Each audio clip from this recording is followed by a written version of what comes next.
Hi, I'm Grimm, and this is Deep Work Fast. And this week, I want to talk to you about how to talk so people will listen. I know you want that, and I hear in my coaching all day, every day from people that because it's become normal for all of us to have devices with us all the time, if you think about all the different devices most people have. Just think about it. You walk into a restaurant, if you just look at all the tables, we've got people who have phones. Sometimes they have iPads. Sometimes they are just a Surface. They have a device, maybe a computer up and open. They've always got things in their ears, so you don't know if people are talking to them or not. Some people have watches that also give them messages. So I just want you to think about that. And then sometimes when you are in offices and public spaces, even people's homes, I find that there's also sometimes music and TV on and a whole bunch of things that could be distracting.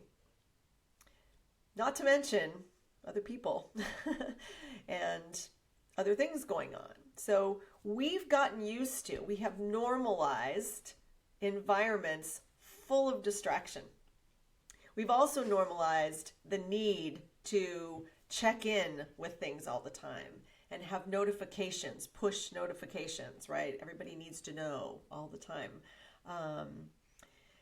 Rarely do I find moments that without agreement that you can hold someone's attention. So today I want to talk with you about how to do this with some finesse so that you don't feel frustrated, so that you don't get the other person also frustrated because all you're trying to do is be heard and fight through the noise and or the distractions. So I have 4 ideas for you. I dropped a blog yesterday. It's called How to Talk So People Will Listen, so others will listen.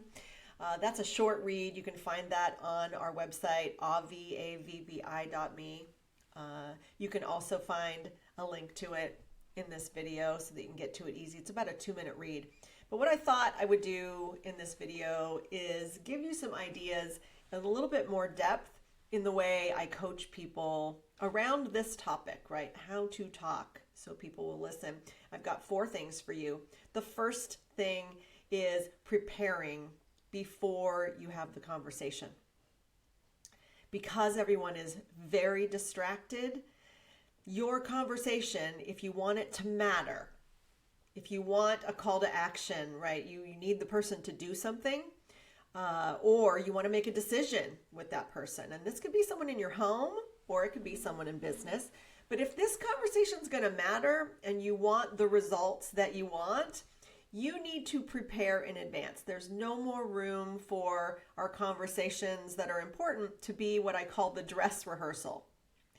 So preparing may mean you getting your thoughts clear. That could just take a few minutes, maybe in the car before you go into the restaurant. If it's a really, really important conversation and the call to action you have for the other person is significant, like you want a resolution to an issue, you want a decision made, you want them to take action, and maybe you've been asking over and over again, or maybe this has been a conversation that's just kind of been going for years. I know that happens. I coach people for a living, so I talk to some of you and I know how frustrating it can be. So you preparing in advance, understanding what it is you want to talk about instead of going free flow, thinking about what result you want, what is the call to action, even if you think you've told the person already, even if you think they already know, or you have assumptions that they should know. I'm saying to you that a better way so that you can more predictably get the results that you want is for you to prepare. Even bring notes if you need to keep yourself focused. Because again, lots of distractions. Most likely you have them too. Text messages, phone calls, etc. Maybe even a waiter or a waitress just taking your food order could take you off into a tangent. So if this is important, you need to prepare. The second thing is choosing where you're going to have this conversation. This matters more than ever. Because the different environments that we're in have different distractions. People working remote are in their homes. So just like me right now, my dog's under the desk. At any moment in time, she could distract me. Many people have new distractions, waiting there to be the distraction while you're trying to have this important conversation. So because this is true, part of your preparation should be, where am I going to talk to this person about this thing?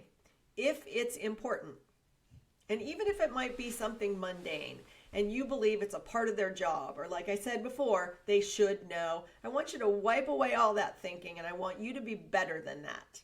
I want you to prepare and say, where should I have this conversation with this person? What's the ideal environment where I can say to the person, hey, I want to meet you here. We're going to have this conversation. I want to eliminate as many distractions as we can for at least 10 minutes or 30 minutes or maybe 1 hour, and make an agreement with that person that that's the reason why you're going to meet there. So maybe it is in your office. Maybe it's on Zoom. Maybe it's a phone call. If it matters, if the outcome matters, this is a part of your being intentional and preparing so that you can eliminate as many issues as possible and have a more predictable experience so that the person can hear everything that you're saying, so that they're ready, so that it hopefully feels safe, less distractions, but also they don't feel surprised by the conversation.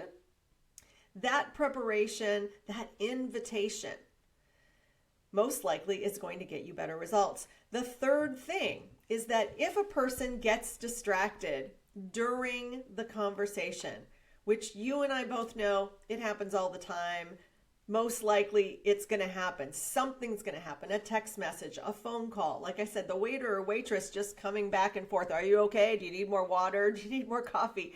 Could actually interrupt the flow of the conversation. So instead of allowing yourself to get frustrated and allowing yourself to use more words to try and get the person's attention back, and sometimes when I'm coaching people, in fact, I'll coach you right now, just the way I would if I was your coach all the time, I would say, when we try to pull someone's attention back, they're texting, they get a phone call, oh, sorry, I've got to take this, whatever it is. When we get anxious about that or angry about it, and we try to pull their attention back, I want you to see in your mind that that's like you taking a rope and trying to lasso the person and pull them back in. And that energy is not going to get you what you want. In fact, in most cases, that's actually going to frustrate the person and you may lose them.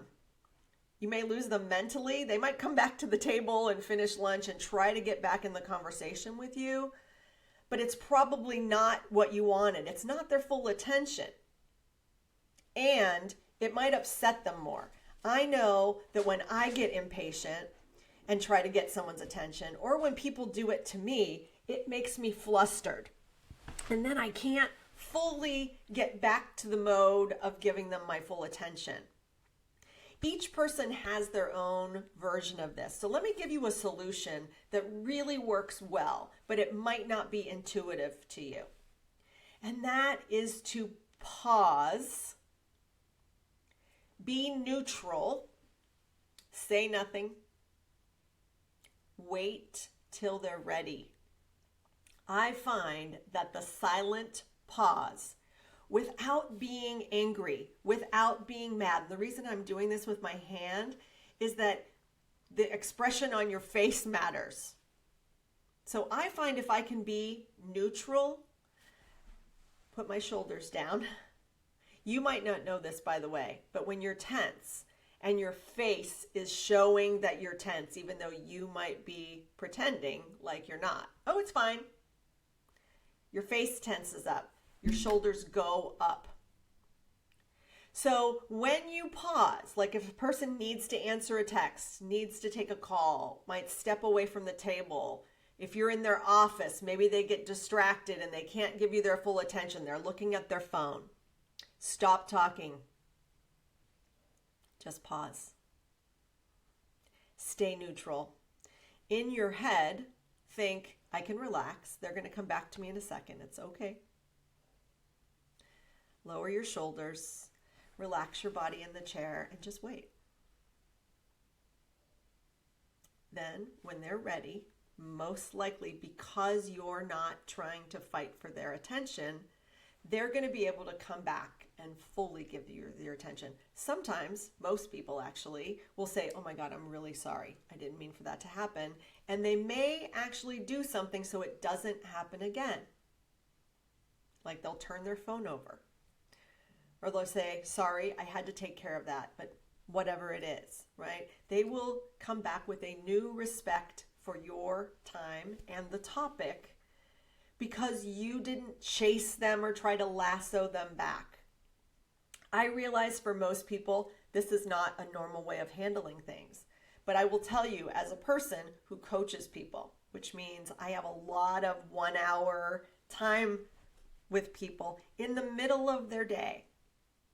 So I know they're coming in hot from another meeting, and after me, they got something else. And so if I want to get the most of our time together, I have to respect it. And I have to give them respect, and I have to respect myself. And in that process, and what I'm coaching you to do is think the same way, which means that if you haven't made an agreement with them to get rid of all the distractions during the time you're together, which is my next fourth ad. If the time matters, make an agreement with the person. Be overt about it. During our time together, I'd like us both to eliminate as many distractions as possible. Is that going to work for you? Most people will tell you the truth. No, I've got an important meeting coming up, so chances are I need to look for this email or this thing. And then I get to decide, and you get to decide, is that going to work? You don't have to be mad about it, by the way. It's normal now. This is how we roll. So instead of being upset about it, decide with the person if that's the right time to talk about the topics that the two of you need to discuss. You could even be overt about it and say, you know what, this is so important to me and I really just want to resolve this issue. I would love as close to 100% of your attention as possible, and I want you to have 100% of my attention, because by the end of the meeting, I'd really like us to have an agreement about how this thing moves forward. I don't want to have to talk about it 1,000 more times. You can say whatever you say depending on your relationship with the person, but stay as neutral as possible. We don't need to shame people. We don't need to guilt people. We don't need to drive fear. I see that a lot in leaders. If this doesn't happen by this date, we've talked about it 67 times. Driving that fear, guilt, shame, drama usually doesn't motivate people to do things. And even if it does 1 or 2 times, that's going to wear off. That's not you in your power position. It might feel like it at the time.